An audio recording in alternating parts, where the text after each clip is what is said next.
Bom, eu vou ter que refazer o que eu disse sobre Leibniz devido a alguns erros. É difícil encontrar duas personalidades tão opostas quanto as de Spinoza e Leibniz. O primeiro tornou-se uma pessoa privada e moralmente impecável. O último foi um homem do mundo que vivia sagazmente de seus serviços à nobreza da época. Ele gostava de dinheiro. Por um tempo teve 3 empregos simultaneamente. Passou a vida inteira escrevendo a história da dinastia de Hanover, ganhando para isso, mas sem conseguir terminá-la. Filho de um professor, ele foi um grande polímata com uma imensa variedade de conhecimentos. Mas, acima de tudo, ele foi um grande lógico e matemático, que, juntamente com Newton, inventou o cálculo infinitesimal. Um talento que influenciou decisivamente a sua maneira de filosofar. Leibniz publicou muito pouco, mas escreveu muitos textos, além de milhares de cartas em várias línguas, o que representa um sério problema para os seus intérpretes. Já foram publicados 47 volumes das obras completas de Leibniz. Isso representa apenas metade do que ele escreveu. Devido à sua imensa variedade do que ele chamava de distrações, ele dificilmente conseguia terminar alguma coisa. E ainda que sua filosofia contenha muitos insights profundamente instigantes, ele nunca conseguiu formulá-la de modo totalmente sistemático. Na exposição introdutória que irá seguir, eu precisarei ignorar os inúmeros problemas advindos das variações especulativas e indecisões argumentativas presentes na obra imensa de Leibniz. O objetivo norteador da metafísica de Leibniz era conciliar a crença no Deus cristão com a ciência e a cultura de sua época. A sua filosofia é profundamente original, mas soa muitas vezes demasiado imaginativa e bizarra, tendo sido vista assim até mesmo pelos seus contemporâneos. Apesar disso, há uma lógica intrínseca em tudo aquilo que ele escreveu. Mais além, por seu interesse em lógica e matemática, ele influenciou filósofos analíticos como Frege, Bertrand Russell e mesmo um contemporâneo nosso como Saul Kripke. Há uma convicção metafilosófica de Leibniz que merece ser lembrada. Ele acreditava que, no caso de haver duas posições filosóficas opostas, mas interessantes, o mais provável seria que ambas tivessem algo de importante a dizer, algo que poderia ser resgatado por uma posição que abrangesse seus pontos de maior interesse. Isso é o que ele mesmo tentava fazer. O defeito mais comum, escreveu ele, é o do espírito sectário em que as pessoas, ao rejeitarem as outras, se apequenam. Além disso, Leibniz tinha a consciência de que o pensamento de um filósofo não deveria ser medido pelos seus erros flagrantes e inevitáveis, mas pelos seus acertos prováveis. Eu quero resumir aqui apenas as partes centrais da filosofia teórica de Leibniz, deixando de fora a sua filosofia prática. Assim, antes de começar, eu devo observar que para ele, como para Aristóteles, a proposição fundamental é a predicativa singular. Aqui tem a forma sujeito-predicado ou FA, como expressa pela frase Sócrates é sábio. Precisaria ser assim porque, nessa proposição, o sujeito parece referir a uma substância e o predicado a uma propriedade, substância e propriedade sendo constituintes metafísicos últimos da realidade. Leibniz acreditava que proposições com outras formas poderiam ser reduzidas a proposições predicativas. Assim, uma proposição condicional, como se algo é um cão, então esse algo é um animal, poderia ser reduzida a o conceito de cão contém o conceito de animal. E a proposição relacional Paris ama Helena, que tem a forma A-R-B, poderia ser reduzida a Paris ama e, por esse mesmo fato, Helena é amada. Mas essa última redução já não parece mais convincente. O que ele está dizendo, mudando a posição das palavras, parece ser Paris ama Helena e, por esse mesmo fato, Helena é amada por alguém, ou talvez por Paris, o que seja como for, é duplamente relacional. Outra tentativa de Leibniz de reduzir as proposições contra essa tentativa de redução de proposições relacionais a proposições predicativas, algo que foi inicialmente notado por Bertrand Russell, ou seja, que Leibniz não tinha clara a irredutibilidade da maioria das relações a proposições predicativas. Exemplos de Russell são relações assimétricas, como João é mais alto do que Maria. Nada indica ser possível transformar isso em uma ou mais proposições meramente predicativas. Ao contrário do que Leibniz pensava, o mais comum é encontrarmos proposições aparentemente predicativas que, devidamente analisadas, demonstram serem proposições relacionais. Por exemplo, João é pai. Parece predicativa, mas suficientemente analisada, essa proposição se revela relacional. Por exemplo, João é pai de Maria, de José, de Carlos, etc. Afinal, ser pai significa ser pai de uma, duas ou mais pessoas, proposição que pode ser eneádica. Na lógica aristotélica, como já notei ao escrever sobre Platão, enunciados relacionais eram facilmente interpretados como sendo predicativos. Por exemplo, o belo é prazível teria a forma FA, mas com o advento do cálculo dos predicados, a análise passou a ser facilmente prescindida da nominalização do predicado, digamos, é belo. É belo se transformando em o belo. O que a proposição o belo é aprazível quer dizer é tudo que é belo é aprazível, ou ainda, chamando belo de B e aprazível de A e usando X entre parênteses para todo algo, temos a formulação mais complexa para todo x, se B de x, então A de x. Isso foi claramente notado por Russell, já no século XX, sob a influência da lógica predicativa descoberta por Frege. Mesmo sob o peso da objeção acima, eu quero agora expor a teoria da verdade de Leibniz, que é fundamental para a compreensão do seu sistema. Para ele, uma frase predicativa é verdadeira quando o conceito de seu sujeito contém o conceito de seu predicado. Ou, como ele mesmo diz, quando o predicado está contido no sujeito. Nesse caso, teremos o que ele chama de uma verdade da razão, que é uma proposição que sabemos ser necessariamente verdadeira e cuja negação implica em contradição. Esse é claramente o caso do que ele chamou de verdade da razão, como, por exemplo, Sócrates é Sócrates, ou o homem sem cabelos é calvo, ou ainda, o triângulo tem 3 ângulos. Elas podem ser consideradas frases de identidade possuindo a forma A é igual a A. Em outras palavras, elas seguem o princípio da identidade e negá-las fere o princípio da não contradição. Eu não posso afirmar A igual a e não A igual a. Na maioria dos casos, porém, a comprovação de que estamos diante de frases de identidade demanda análise. Assim, para revelar a identidade na frase o triângulo tem 3 lados, nós precisamos analisar o conceito de triângulo, digamos, como uma figura fechada plana com 3 lados. Nós podemos, agora, demonstrar a identidade envolvida substituindo o sujeito pela sua definição na primeira frase. O resultado fica sendo a figura plana fechada com 3 lados tem 3 lados. Mas isso é também uma frase de identidade, que pode ser formalizada como A, entre parênteses, B, igual a A.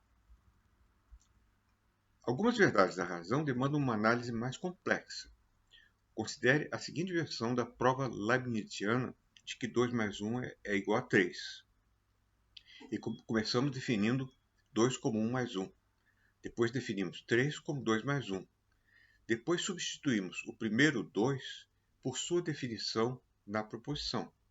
Assim, considerando o lado esquerdo, 2 mais 1, da igualdade, temos 1 mais 1 entre parênteses, mais 1 igual a 3. Agora, como 2 mais 1, pela definição, é igual a 3, e como 2 é igual a 1 mais 1, por definição, nós concluímos que 3 deve ser igual a 1 mais 1 mais 1. Temos agora o lado direito da igualdade. Juntando agora ambos os lados, nós desempacotamos a soma inicial, 2 mais 1 é igual a 3, de modo a obter a frase 1 mais 1 entre parênteses igual... Não, 1 mais 1 entre parênteses mais 1 igual a 1 mais 1 entre parênteses mais 1, que é uma frase de identidade. Então, todas essas proposições, capazes de serem por nós expostas como sendo de identidade ou redutíveis a elas, são verdades da razão. A teoria da verdade de Leibniz parece encontrar a sua limitação no que ele chamava de verdade de fato. São frases verdadeiras nas quais o conceito do predicado não parece estar de nenhum modo contido no conceito do sujeito. Exemplos são: Cabral descobriu o Brasil, Júlio César morreu em 44 a.C., Adão comeu a maçã. Essas frases seriam para Leibniz verdade de fato. Nós podemos negar as verdades de fato sem contradição. Cabral não descobriu o Brasil é uma frase falsa, mas não a vemos como sendo contraditória, diversamente de o triângulo não tem 3 ângulos. Elas não se baseiam no princípio da identidade, e nós vemos como necessárias, mas como contingentes. Leibniz então se perguntou: por que, nas verdades de fato, o conceito do sujeito não parece conter o conceito do predicado? O bom senso responderia que isso não acontece simplesmente porque a teoria da verdade de Leibniz é limitada, preferindo a sugestão tradicional de que a verdade de proposições contingentes consiste em sua adequação com o fato empírico, ao qual ela se refere. Mas esse não é o caso de um racionalista radical como Leibniz. Para ele, tudo pode ser de algum modo derivado da razão. O Deus de Leibniz é um ser absolutamente racional e não poderia ter produzido nada que fosse desnecessário ou supérfluo. Por isso, para Leibniz, tudo o que acontece no mundo precisa ter uma razão suficiente. Por conseguinte, tudo o que se predica de um sujeito precisa pertencer intrinsecamente a ele, de modo a dele se predicar com razão suficiente, ou seja, necessariamente. Mas como é possível que frases contingentes como Cabral descobriu o Brasil possam ser vistas como necessárias? Leibniz tinha uma resposta para isso. Do ponto de vista humano, essa frase é contingente, mas do ponto de vista divino, ela é de algum modo necessária. Eu vou explicar isso. Leibniz encontrou uma maneira de generalizar a sua teoria da verdade para as verdades de fato. A sua resposta está na distinção que ele fez entre análise finita e infinita. As verdades da razão demandam análises finitas. As verdades de fato demandam análises infinitas. Infinitas nas quais absolutamente tudo o que acontece ao objeto é explicitado. Uma frase como Cabral descobriu o Brasil teria a forma A, parênteses B, C, D, E, F e sei lá mais o que, mas seguindo infinitamente, é igual a. Mas quem pode saber disso? Nós, certamente não. Para nós, essa é uma verdade contingente, posto que a sua negação é perfeitamente concebível. A resposta para Leibniz é óbvia. Deus sabe, e para ele, essa não é mais uma verdade percebida como contingente. Deus é onisciente, portanto, ele sempre soube que Cabral teria de descobrir o Brasil. Ele sabe que pertence ao conceito de Cabral o fato de ele ter descoberto o Brasil e tudo mais que possa ter acontecido com ele, até os seus espirros. Para Deus, Cabral descobriu o Brasil é o enunciado de identidade no qual o predicado pertence ao sujeito. Mais além, para Leibniz, o que individua um objeto são simplesmente todas as suas propriedades, tudo o que lhe acontece. Assim, pertence necessariamente a Cabral ter descoberto o Brasil, pois se ele não tivesse descoberto o Brasil, ele não seria Cabral. Só Deus, portanto, tem o conceito completo de Cabral. O que nós temos é apenas um conceito de Cabral, um conceito incompleto, perspectivista e mesmo variável. É o conceito que eu tenho de João, conceito que Alberto tem de João, que é diferente, o conceito que João tem de João, e assim por diante. Nesse contexto, uma importante distinção é que a Leibniz fez entre o é da essência e o é da existência. A teoria da verdade de Leibniz não se encontra comprometida com a afirmação da existência. Considere a frase: o cíclope é um gigante de um olho só. Essa é uma verdade da razão, uma proposição necessária pertencente à mitologia grega. Mas cíclopes não existem. O é em questão é um é da essência, e não o da existência, pois é essencial ao conceito de cíclope que os cíclopes sejam gigantes de um olho só. Essa consideração tem implicações para a análise infinita. Deus é capaz de conceber uma infinidade de mundos possíveis. Usando um exemplo de Leibniz, há um mundo possível no qual Adão se recusou a comer a maçã, outro no qual ele comeu uma pera, outro no qual Eva não foi seduzida pela serpente. Como o fato de Adão ter comido a maçã é componente necessário da sua individuação, a conclusão é que a frase Adão comeu a maçã é existencialmente verdadeira, enquanto a frase Adão comeu a pera é apenas essencialmente verdadeira na mente de Deus, tanto quanto o cíclope a um gigante de um olho só é verdadeira em nossa mitologia, mas não foi realizada em nosso mundo. Assim, um ponto importante é o chamado princípio do melhor. Deus, sendo perfeito, não poderia ter escolhido realizar qualquer mundo possível. Por isso, ele decidiu realizar o melhor dos mundos possíveis, que é o nosso. Nele existem coisas ruins, como guerras e episódios infelizes, com o fato de Adão ter comido a maçã. Mesmo assim, embora só Deus seja capaz de saber por que ele é o melhor, os mundos melhores do que o nosso são logicamente inconsistentes e a única coisa que Deus não pode transgredir são as leis da lógica. Os únicos aos quais isso é permitido fazer são alguns lógicos contemporâneos, me parece. Por isso, Deus não teve outra alternativa que não fosse a de escolher realizar o Adão que cedeu ao capricho de Eva comendo a maçã da árvore proibida. Uma questão que poderia ser colocada é de que se Deus, por sua perfeição, criou o melhor dos mundos possíveis, então ele teve de criar esse mundo.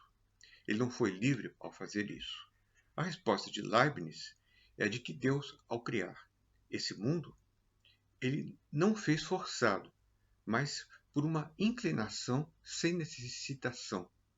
A partir disso, tudo se seguiu através de uma imensa cadeia de necessidades. Mas esse ato livre de criação serve como justificação última da contingência das verdades de fato.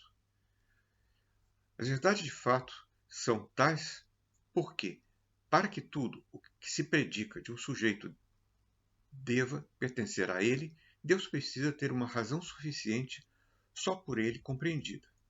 Assim, a teoria da verdade de Leibniz implica no princípio da razão suficiente.